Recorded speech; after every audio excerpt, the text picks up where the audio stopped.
Select பண்ணுவாரு? அழகா இருக்கிற கல் என்ன பண்ணுவாரு? செலக்ட் பண்ணி சிற்பமா செதுக்கலான்ட்டு உளி எடுத்து அடிக்கிறாரு. அடிச்ச உடனே என்னாச்சு? கல்லு வந்து கடந்து, ஐயா சாமி எனக்கு வள்ளி தாங்க முடியல, என்ன விட்டு திருப்பி பாக்குறாரு. அந்த கல்லை தூக்கி ஓர வச்சுட்டு அது கோணல் மண்ணா இருக்குல்ல அந்த கல்லை எடுத்துக்கிறாரு. எடுத்த உடனே அடிக்கிறதுக்கு முன்னாடி அந்த கல் சொல்லுது, ஐயா நான் கோணல் மண்ணா தான் இருக்கிறேன், என்னை எவ்வளவு அடி வேணாலும் அடிச்சுக்கோ, என்னை அடிச்சு என்னோட சிற்பமா மாத்துட்டேன். அடி தாங்குது, அடி உழுது, அடி பயங்கரமா சரியான அடி உழுது. அடி வாங்கின கல் என்னாது? அழகான சிற்பமா மாறுது. மாறுற கல்லு கல்வரைக்கு போகுது. அடி வாங்காத கல் எங்க தெரியுமா போச்சு? கரெக்டா இல்லையா?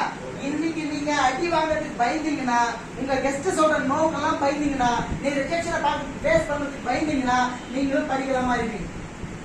அடி வாங்குற தாங்குற கல் தான் என்ன பண்ண முடியும்?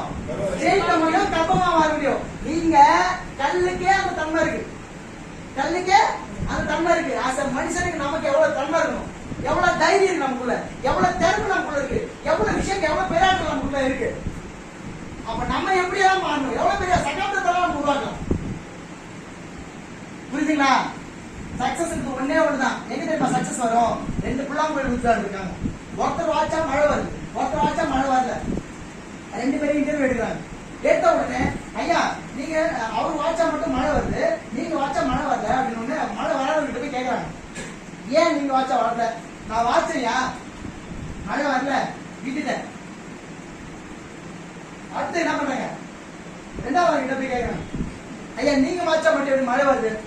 ஐயா நான் வாச்சையா வாச்சையா வாச்சையா வாச்சையா வாச்சையா வாச்சையா வாச்சையா மழை வர்ற வரைக்கும் வாச்சையா.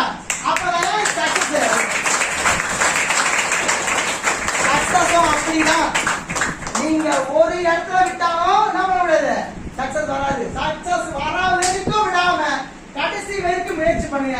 ஆக்சிஸ் இந்தியா நீங்க நினைக்கிற மாதிரி சாதாரண வியாபாரம் கிடையாது. உங்க ஜெனரேஷன், உங்களுடைய என்டையர் ஜெனரேஷனையும் மாத்த வந்திருக்கிற ஒரு கம்பெனி. உங்களோட எல்லாருடைய லைஃப்ல கஷ்டம் போகும், எல்லாரோட வாழ்க்கையிலும் எல்லா சந்தோஷமும் பெருகும். நீங்க நிறைய பேரோட வாழ்க்கைய மாத்த வந்திருக்கீங்கன்னு சொல்லி கெத்தோட தைரியத்தோட இவரோட பிசினஸ் பண்ணுங்க. எல்லாருமே ஈடியா சீடியா வீட்டியா வர என்னோட மனமா